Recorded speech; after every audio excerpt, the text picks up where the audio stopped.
Welcome back to Web 2.0.tv. I'm Kimberly Dykeman. We are here at the Future of Television East Conference. We are streaming live our panels today, of course, and we're in New York. And the gentleman to my right is one of the VPs at Comcast. It is Charlie Cerino, right? Who's also the president of MoCA. MoCA, that's right. So I'm going to let you lead to tell me what you want to talk about first, if it's your tenure at Comcast and how you've just been... Well, I've been at Comcast for 30 years. Mm-hmm. I just celebrated my 30th anniversary Congratulations, in October. I just read that. And so it's been a good run. Currently my position with MoCA is obviously I'm president of the board. And so we, our mission is to, get out what MoCA is to the world and standardize a home networking architecture that will make for a robust connection between devices in the home. Mm-hmm. We kind of believe in the wired connection versus wireless in order to move the high-def content with the quality that the operators want. Mm-hmm. Do you feel that that's... but what is that based on? Is that just based on data? Is that based on just futurist thinking trends? What is that feedback from? Well, I mean, there's a science, but you know what a high-def channel needs in terms of bits and bandwidth. And so then you start to do the math of how many TV sets you're going to be requiring a piece of bandwidth at the same time, and what's the source of the bandwidth? Is it an external service provider source like a satellite or cable or a phone company, or is it an in-home server that's serving up or a Blu-ray set or something like that? Right. And do you want to have one of those devices in one location in your home and serve it to all the other locations in your home? Because the number of screens in the home keeps going up, right, to the point where, I think in 2012, I think the number is going to be somewhere around 8. So you'll have 8 places per household to look at, places to view video. And no telephone landline anymore. Well, copper's going away. It's being replaced by some other technology. Whether it's voice over IP or Fios or cable or whatever it is. They're all valid alternatives to the original. So how do you feel about this change? I mean, do you feel that what's going on with digital media and new technologies, do you feel that this is a good convergence and the cream will rise to the crop on exactly what is the best thing to use, what satiates the bigger, better, faster yearns of the consumer? Or do you feel like this is just going to create more challenges? Well, what we're trying to do in MoCA is to standardize a method so that it's easier for the consumer to hook devices together. So you don't have to have a lot of proprietary things. Wouldn't it be nice to have like one remote control that works everything? I sit next to my... someone would end up breaking that darn thing. Well, then you have 2 or 3 as spares. But, I sit in my little chair now in my family room where I have all my technology all sort of set up, and I have like 8 remotes next to me to operate the different things. And I even have one of the harmonies that you can program, and you still gather that you can't get all the functions as easily as you could if you just pick up the remote for that particular device. Right. So, I mean, that's the thing that the consumer struggles with day in and day out, is just how to make their stuff work.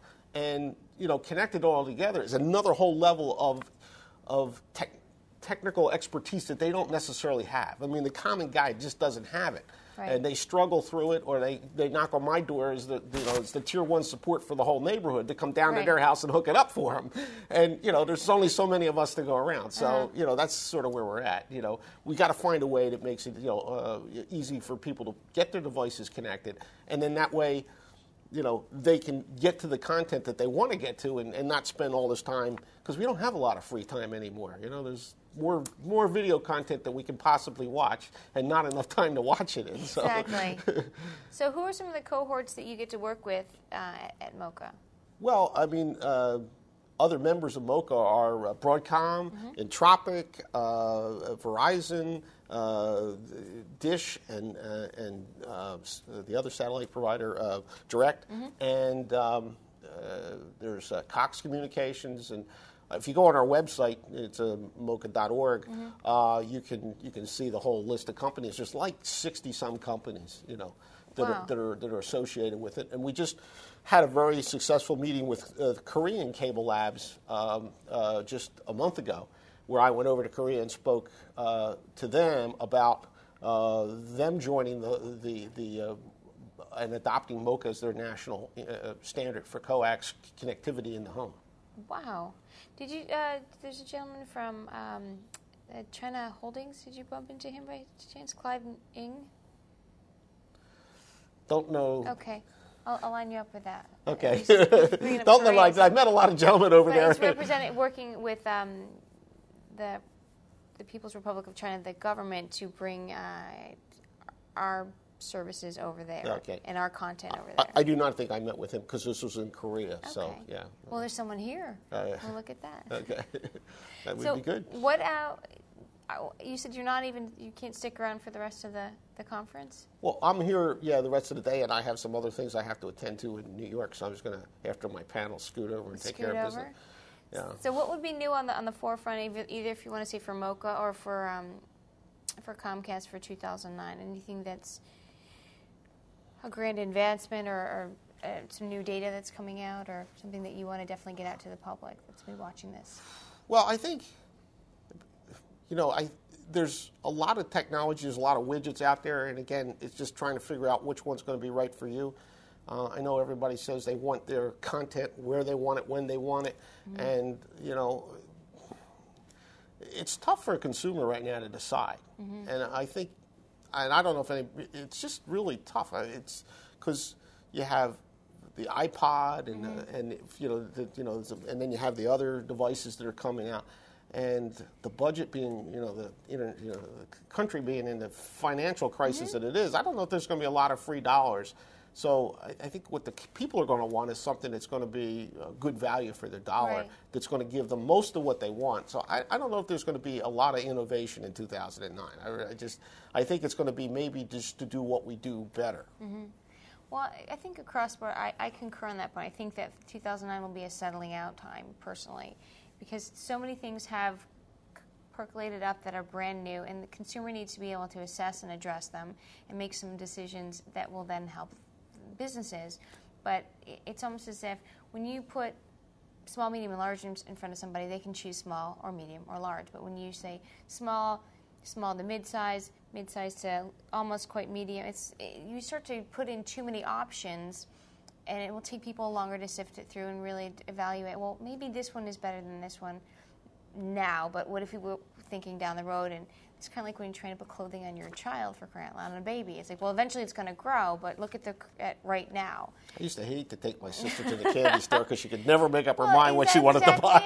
It's more is not always better when it comes to options, and I do believe that it's probably going to take the good of 2009 for people to sift through and make it so the consumer will give enough information back, give us the time so we can catch up and really evaluate what is not just user-friendly, but is going to be the best decision for us if we do stay in a lower financial climate, and if businesses can sort of sit and stay cool about that, they'll get the information that they need instead of trying to push and force the consumer to make decisions. I think the ahas will come from that. Right.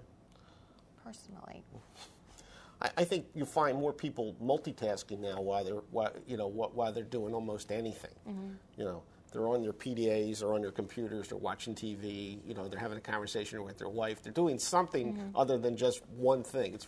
You almost have to go to a movie theater or someplace like that to not get it interrupted and sit down to actually enjoy a 2-hour event. Right. Because you watch television at home, you get interrupted. The phone rings, somebody comes in, the dog barks, something interrupts you. It's very hard to go find a couple hours and just be entertained. You have to go to a show or someplace like that. So, maybe the best show is still outside, not inside.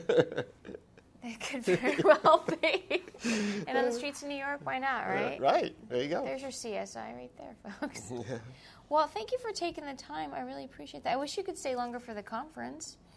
pull up some more information for yourself? Or? Well, you'll probably hear more from us at our session later today, and that's great. So we will clue into that, always definitely. Tap into me back in an email or something if you have a question. Will do, and everybody can catch your videos, obviously, from on web2.0.tv. But Charlie, thank you for taking the time. Thank you. I really appreciate that. Again, it's the Future of Television East Conference in New York. I'm Kimberly Dykman, and again, you're watching web2.0.tv, powered by ProAce. More folks coming up.